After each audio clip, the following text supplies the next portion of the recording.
Sveiki,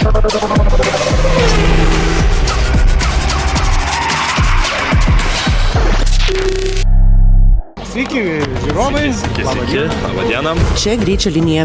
Šį kartą autosporto savaitgalis itin margas, nuo drifto kovų Ispanijoje iki ralio Švedijoje, o tuo pačiu ir naujų projektų Lietuvos bei Baltijos šalių trasose. Pažiūrėkime, kaip lietuviams sekasi tarp stipriausių Europos sportininkų ir kuo šiuo metu gyvena autosporto bendruomenė. Ispanijoje surengtas dar vienas prestižinio Drift Masters čempionato etapas. Tarp daugiau nei 40 stipriausių Europos šunaslydžio pilotų startavo ir lietuvis Benediktas Čirba. Kvalifikacijoje Benediktas demonstravo solidų tempą, užėmė 16 vietą ir užtikrintai pateko į top 32 etapą. Susitikom top 32 su Norvegijos pilotu Edan Roche. Jaunas, pirmas sezonas Drift Masteriuose. Žemiau už mane kvalifikaciją, aš turėjau galimybę rinktis lydint ar chasint, bet važiavau pirmą važiavimą. Savo važiavimą kaip ir padariau neblogai, šiek tiek nuslydau ant kerbo, bet teisėjai traktuoja, kad kerbas yra trasos dalis, tai kaip ir per daug neminusuoja taškų. Antrų važiavimų aš sekiau paskui ir toj pačioj vietoje jisai irgi nuslydo šiek tiek, bet bandydamas išvažiuoti atsileido ir paspaudė stabdį. To pasekoje, norėdamas išvengti kontakto, aš irgi prisispaudžiau stabdžiu, kabinau jį šonu ir apsisukau. Bet teisėjai to neįvertino ir pripažino jį nugalėtojų. Tai įdomus toks dalykas iš tikrųjų, kad pirmam ir antram etape turim panašią situaciją, kur jeigu būtume atsitrenkę smarkiau, būtume laimėję. O šiais abiejais atvejais esame pralaimėtojo vietoje, nes nesitrenkėm. Tai nežinau, kitus 5 etapus reikės turbūt pasidaužyti, kaip sakant.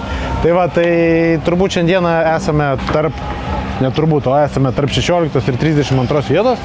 Aš tai bent jau kaip įsivaizduoju tarp 22-18 vietos. Tai absoliučioj turbūt nukrysim į kokią 18-16 vietą. Bet, kaip sakant, lekiam toliau ir mūsų dar laukia net 5 etapai. Nors kova baigėsi dramatiškai, lietuvis dar kartą parodė, kad gali važiuoti kartu su stipriausiais Europos drifteriais. Tempas trasoje buvo konkurencingas, o pats savaitgalis dar kartą priminė, kokio aukšto lygio šiuo metu yra Europos driftas.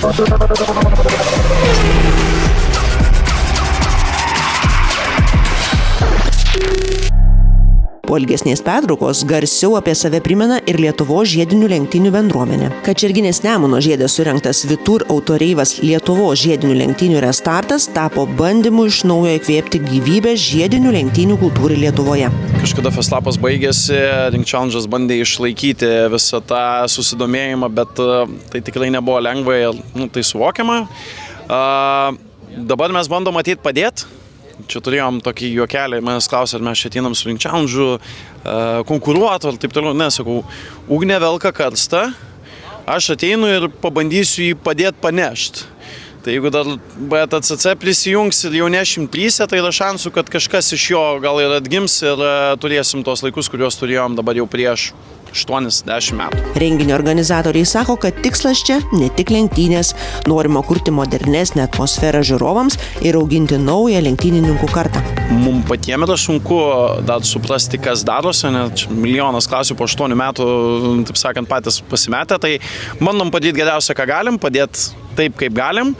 Tai vat, bandom sukelti daug nostalgijos dalyviam, bandom atnešti kažką naujo.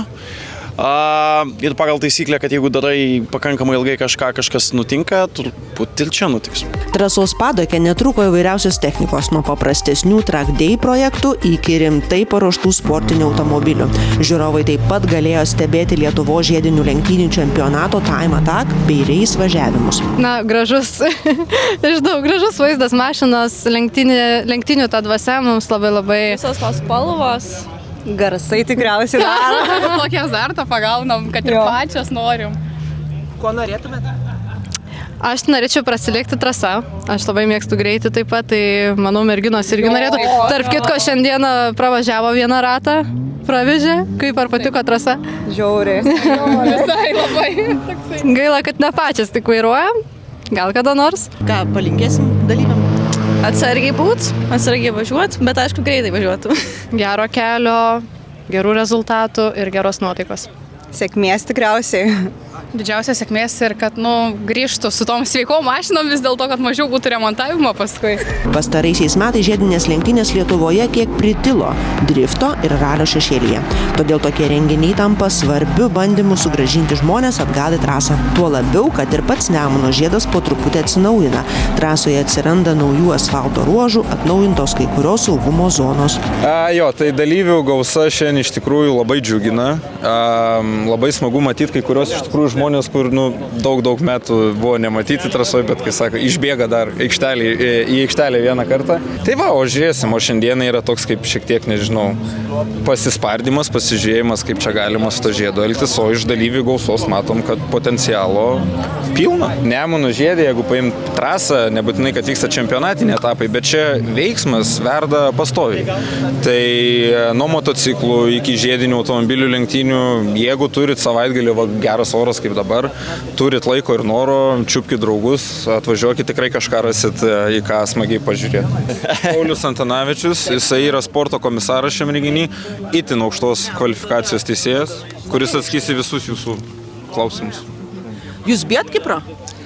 Ne, mes labai šauniai bendradarbiaujam visada ir jisai toks kaip mano mentorius yra, tai stengiuosi kaip įmanoma daugiau pasiimti visų žinių patirties iš jo.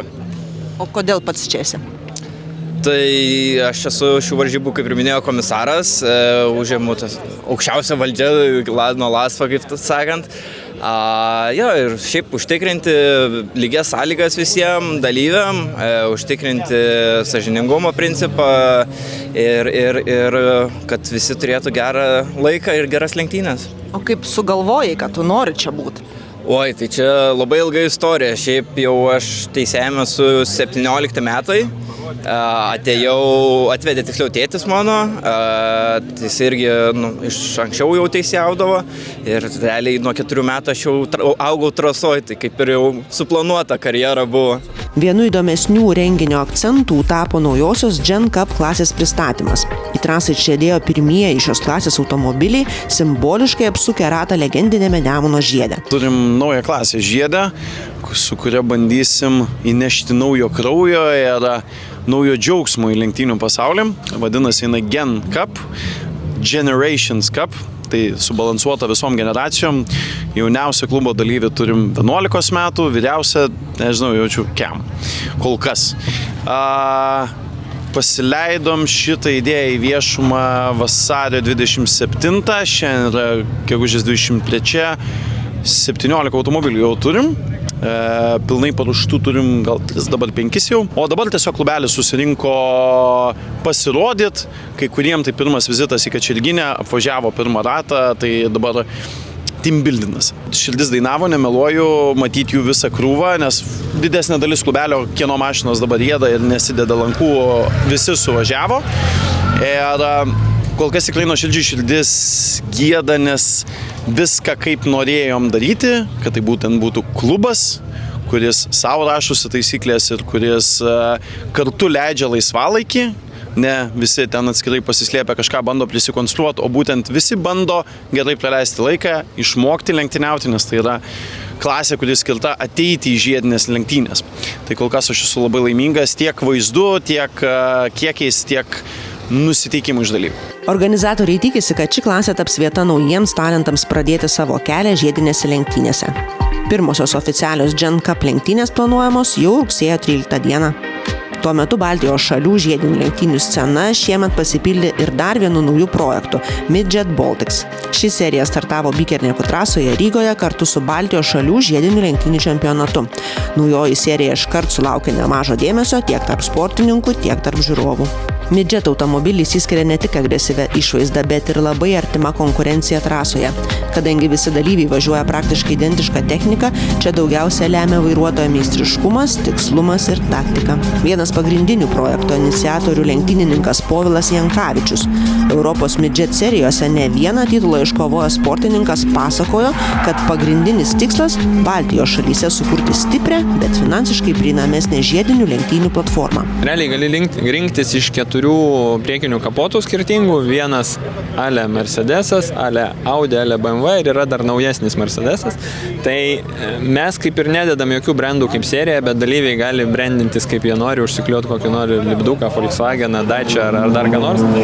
Tai čia tokia vienintelė galimybė, ką gali rinktis tam automobilį, visa kita yra vienoda. Stabdžiai, padangos, ratlankiai, varikliai, greičių dėžės, perdavimai, transmisija, viskas, aerodinamika, viskas yra identiška ir šitoj vietoje viskas priklauso realiai nuo dalyvio, nuo pačio lenktyninko ir truputį nuo komandos, kaip paruoštas automobilis.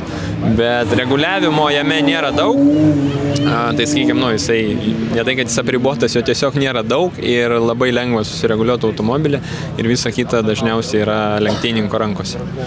Tai manau, kad šita klasė kainos, kokybės ir greičio atžvilgių yra tik, turbūt labiausiai tinkama Pabaltijai.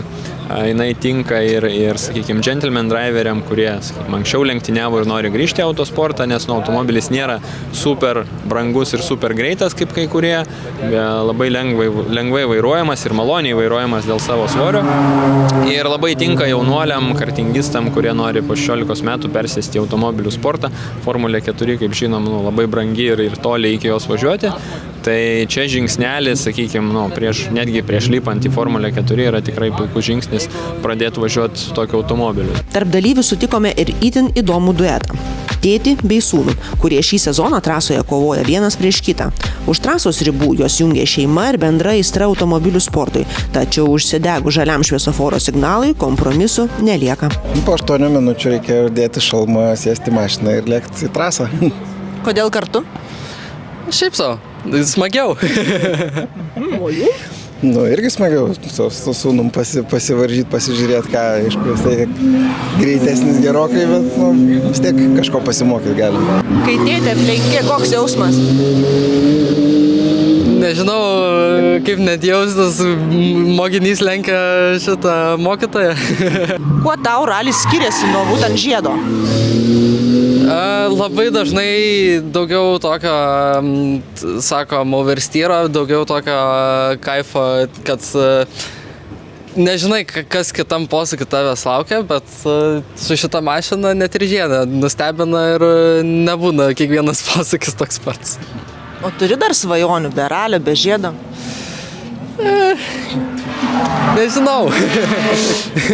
Gyvenimo, taip reikia sakyti. Jaunuoliko palinkėti saugiai, ramiai ir greitai važiuoti. Saugiai, ramiai, greitai. Čia viskas įmanoma? Jo, čia žinokit, iš tikrųjų, kuo ramiau, tuo greičiau dažniausiai. Yra tiesos. Vitur autoreivas dar kartą parodė, kad Lietuvoje vis dar yra didelis noras matyti gyvą žiedinių lenktynių kultūrą. Organizatoriai tikisi, kad šis restartas ateityje virs dar didesnių projektų Lietuvos autosporto scenoje.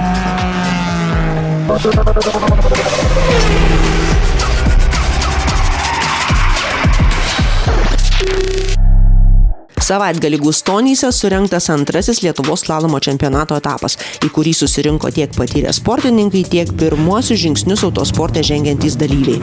Kaip ir visuomet slalome, čia netrūko nei geros nuotaikos, nei labai skirtingos technikos. Būtent ši atmosfera ir daro slalomo viena prieinamiausių automobilių sporto disciplinų Lietuvoje. Vienu ryškiausių etapo akcentų tapo Lokos tipo automobilis, kuriuo dalyvis į varžybas atvyko savo eiga tiesiai iš Kauno. Dar įspūdingiau tai, kad automobilis buvo surinktas paties vairuotojo rankomis. Tokie projektai slalome visuomet sulaukia daug dėmesio, nes čia svarbiausia ne milijoniniai biudžetai, o kūrybiškumas, entuziazmas ir noras važiuoti. Tai yra savadarbis automobilis, kurį pradėjau gaminti gan senokai, gal 20 metais. Slalome, nes man patinka šitą discipliną. Aš šiuo metu važiuoju neįskaitoje, nes negaliu dalyvauti čempionate, bet dėl važiuoju pramogos. Tai toksai, ką dar galiu priburti, yra gamintas rėmas garaže. Beveik viskas padaryta garaže. Jisai turi tokį standartinį pavadinimą low cost. Tokie automobiliai labai populiarūs yra Anglijoje ir iš to yra tas pavadinimas iš jų paimtas, nes yra pagal jų konceptą padarytas. Aišku, jisai yra šiek tiek perdarytas nuo to, yra kitaip, rėmas didesnis, varančių ašių daugiau. Tai jis truputį kitoks ne kaip anglų, nes dariau pagal save ir gavosi truputį kitaip. O kodėl darėt? Kodėl noris kitokio? Dariau iš tiesų ne dėl to, kad norėjau kitokio, o tai, kad save realizuoti. Nes patiko technika, norėjau kažką daryti su automobiliais, kažką tobulinti, bet tobulinti buvo šiek tiek nuobodu. Ir tokį užmačiau žmogus, kurio nebėra, Šarūną Pavilionį, kuris gamino Vilniuje, rinko automobilį savo ir pagalvojau, jeigu jis gali ir aš galiu, tai jis pradėjau save taip realizuoti.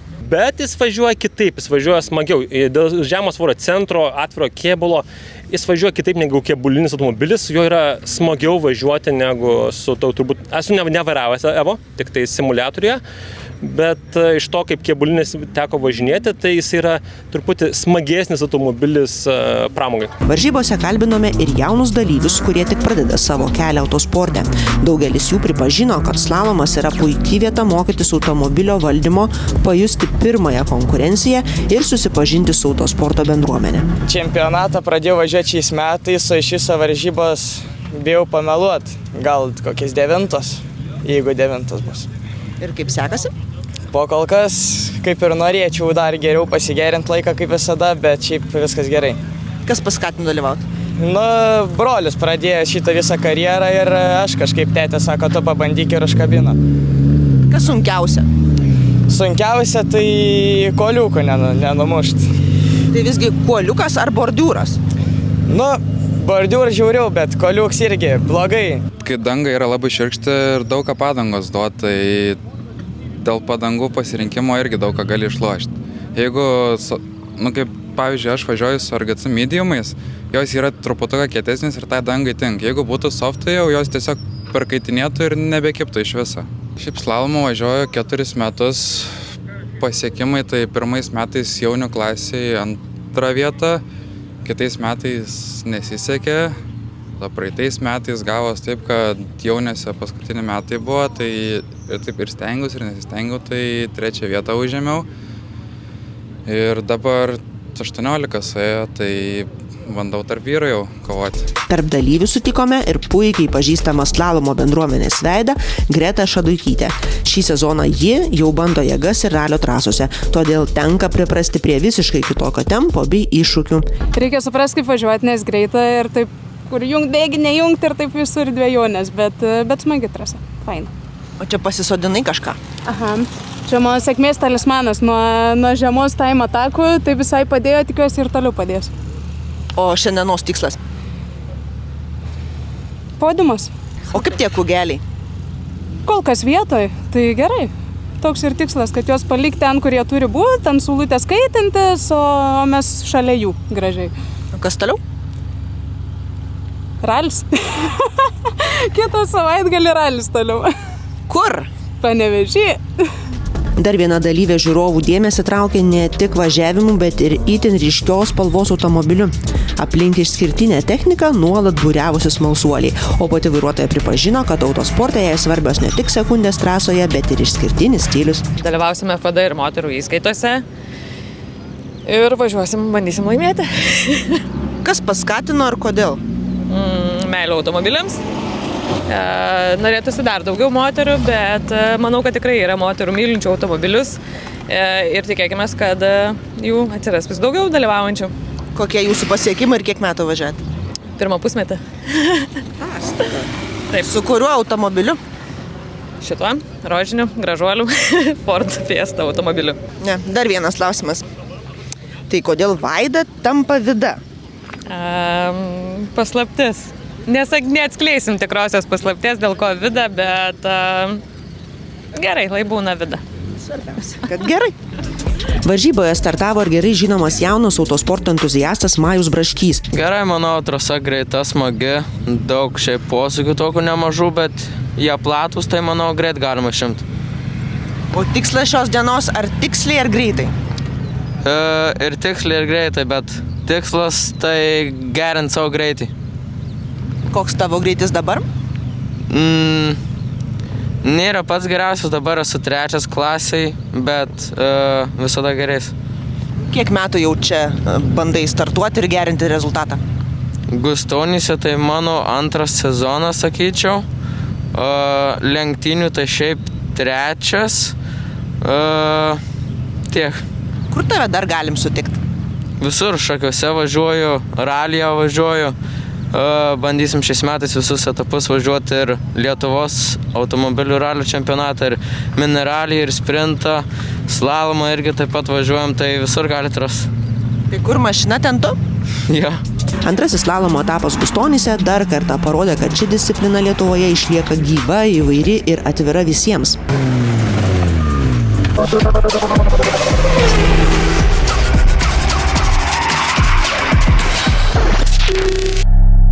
Tuo metu Europos ralio čempionate pirmuosius rimtus išbandymus tęsia Markas Buteikis ir šturmanas Titas Čapkauskas. Pernai laimėta Rally for Trophy įskaita ekipažui atvėrė duris į šių metų ERC Junior čempionatą. Švedijoje vykęs etapas tapo pirmuoju rimtu jų startu tokio tipo trasose. Pirmieji kilometrai klostėsi labai solidžiai. Lietuviai važiavo užtikrintai ir demonstravo konkurencingą tempą tarp ERC Junior dalyvių. Visgi šeštadienį viename iš greičio ruožų Markas prakirto ratą. Ekipažas buvo priverstas sustoti trasoje, keisti ratą, o tai kainavo daug brangaus laiko. Vyko ralis, pirmą kartą gyvenime greičio ruožę keitėm padangą, abu pirmą kartą. Jo, užtrukom 4 minutės, tai žodžiu, pakeliam, nuimam ratą, mašiną rieda, greit ratą uždėjom, tada vėl nuleist, mašiną rankinį užtraukt, žodžiu. Nežinojom, kaip daryti iš to streso, bet nebuvo ten tokio labai didelio streso, jau supratom, kad viskas sugadinta, bet rezumuojant, tai šiaip džiaugiuosi būdamas čia, žiauriai faina, atsitiko kaip atsitiko, bet renkam mes tos kilometrus, tobulėjam ir jau, aišku, antrą kartą Švediją žinosim, kaip kitaip daryti ir važiuoti. Nepaisant nesėkmės, lietuviai ralį tęsė iki pat finišo. Sekmadienis jiems tapo stipriausia ralio diena. Markas Buteikis laimėjo net 5 ERC Junior greičio ruožus. Tuomet pagrindinis tikslas jau buvo nerizikuoti, o kaupti patirtį ir prisitaikyti prie sudėtingų Skandinavijos kelių, kurie ekipažui buvo visiškai nauji. Švedijos ralį lietuviai baigė 31 vietoje bendroje įskaitoje, o ERC Junior klasėje užėmė 8 poziciją. Nerealiai padarėm, surinkom tą patirtį, šitais metais Švedijoje žinosim, ko galim laukti, išmoksim greit pasikeisti ratą. Išmoksim geriau dopus skaityti irgi truputį. Aišku, geriau, kad nereiktų tų ratų keisti, tai šiaip ačiū visiems partneriam, ačiū visiems, kurie mus palaikot. Be jūsų nebūtų mūsų, tai labai esam dėkingi, kur esam čia ir galim mėgautis visu to ir transliuoti jum visą tą dalyką iš tiesiog transliuoti.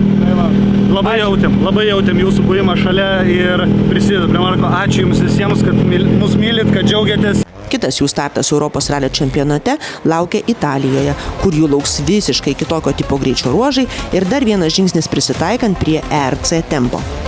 Ačiū, kad buvote kartu, susitiksime kitame greičio ruože, trasoje ir naujose autosporto istorijose. Linkėjimai visiems iš Švedijos, ačiū visiems, kas palaikėt. Labai malonu buvo matyti lietuviškas vėliavas šalia trasos, tai ačiū jums labai, visus labai myliu.